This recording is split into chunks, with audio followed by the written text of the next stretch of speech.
மேலும் கூடுதல் தகவல்களை செய்தியாளர் ரமேஷ் வழங்கி கேட்கலாம். ரமேஷ், இந்த 4 எம்பிக்களுக்கும் இந்த பதவி கொடுக்கப்பட்டதற்கான காரணம் என்னவாக பார்க்கப்படுகிறது? ரமேஷ், ராஜ்யசபா தேர்தல் ஜூன் 19ஆம் தேதி நடைபெற இருக்கு. இந்த தேர்தலில் திமுக வேட்பாளரா 3 பேரும், திமுக கூட்டணி வேட்பாளரா கமலஹாசனும் போட்டியிடுறாங்க.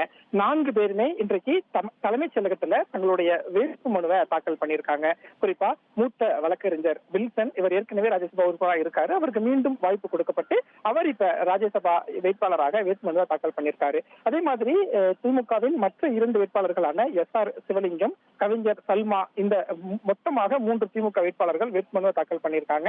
கமலஹாசனும் தன்னுடைய வேட்புமனுவை தாக்கல் பண்ணியிருக்காரு.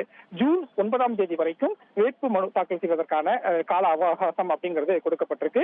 ஜூன் 10ஆம் தேதி வேட்புமனுவை வேட்புமனு பரிசீலனை நடைபெறும். ஜூன் 12ஆம் தேதிக்குள்ள வேட்பாளர்கள் தங்களுடைய வேட்புமனுவை திரும்ப பெற்றுக் கொள்ளலாம் அப்படின்னு தேர்தல் நடத்தக்கூடிய அதிகாரியான பாலசுப்ரமணியம் தெரிவித்திருக்காரு. குறிப்பா ஒரு ராஜ்யசபா வேட்பாளர் வேட்புமனு தாக்கல் செய்யணும் அப்படின்னா 34 எம்எல்ஏக்களுடைய ஆதரவு வேண்டும். அந்த அடிப்படையில தான் திமுக மற்றும் திமுக கூட்டணி எம்எல்ஏக்களுடைய பலத்தின் அடிப்படையில 34 பேர் வேட்புமனுவை ஆதரவுடன் ஒரு வேட்பாளர் வேட்புமனுவை தாக்கல் செஞ்சிருக்கிறத பார்க்க முடிகிறது.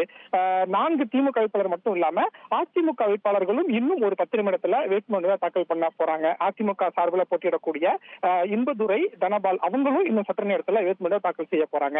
6 பேர் தான் வேட்புமனு தாக்கல் பண்ணிருக்காங்கன்னு கேட்டா இல்ல, ஏற்கனவே 2 சுயேட்சை வேட்பாளர்களும் வேட்புமனுவை தாக்கல் பண்ணியிருக்காங்க. ஆனா சுயேட்சை வேட்பாளர் வேட்புமனுவை தாக்கல் செய்யும் போது 10 எம்எல்ஏக்கள் அதற்கு முன்மொழிய வேண்டும். சுயேட்சை வேட்பாளருக்கு அதுக்குரிய ஆதரவு இல்லை அப்படிங்கிறதுனால வேட்புமனு மீதான பரிசீலனை நடக்கும் போது சுயேட்சை வேட்பாளர்களுடைய வேட்புமனு அப்படிங்கிறது தேர்தல் நடத்தக்கூடிய அலுவலரால நிராகரிக்கப்படும் அப்படிங்கிறத பார்க்கப்படுகிறது. அதன் அடிப்படையில் அதிகாரப்பூர்வமாக திமுக மற்றும் அதிமுக சார்பில் போட்டியிடக்கூடிய வேட்பாளர்கள் போட்டியின்றி ராஜ்யசபா வேட்பாளராக தேர்வாகக்கூடிய வாய்ப்பு அதிகம் இருக்கு அப்படின்னு பார்க்கப்படுகிறது. இப்படியாகத்தான் இந்த ராஜ்யசபா வேட்பாளர்களுக்கான அந்த வேட்புமனு தாக்கல் அப்படிங்கிறது தொடங்கியிருக்கிறது.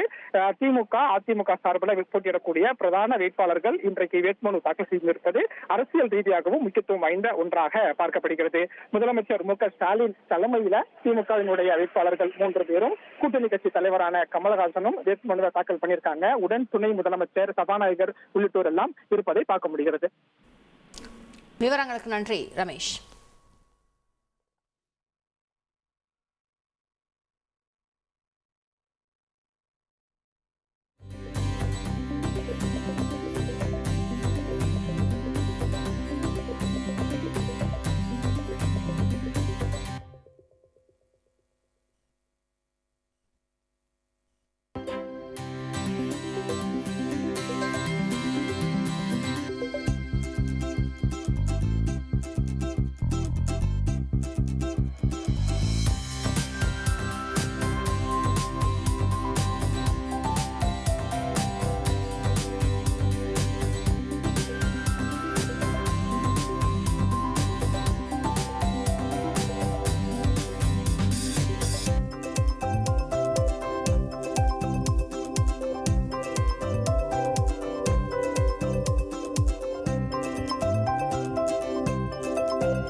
மாநிலங்களவையில் உள்ள இடம் ஒன்றை நிரப்புவதற்கு வேட்பாளராக நியமிக்கப்பட்டுள்ளார்.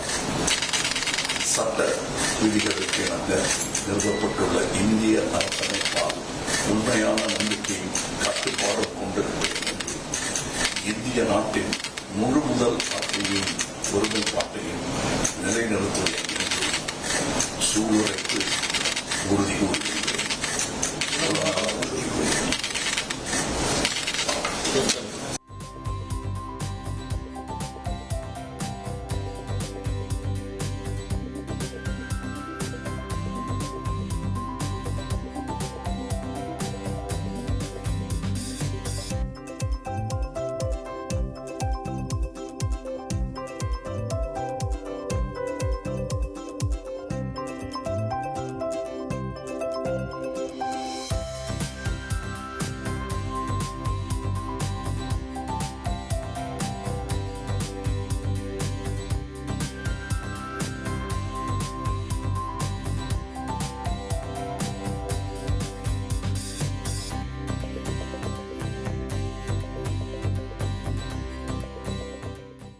மாநிலங்களவை தேர்தலுக்கான வேட்புமனுக்களை திமுக சார்பாக வில்சன், கவிஞர் செல்மா, சிவலிங்கம் மற்றும் மக்கள் நீதி மய்யம் தலைவர் கமலஹாசன் ஆகியோர் தாக்கல் செய்த காட்சிகளை பார்த்தோம்.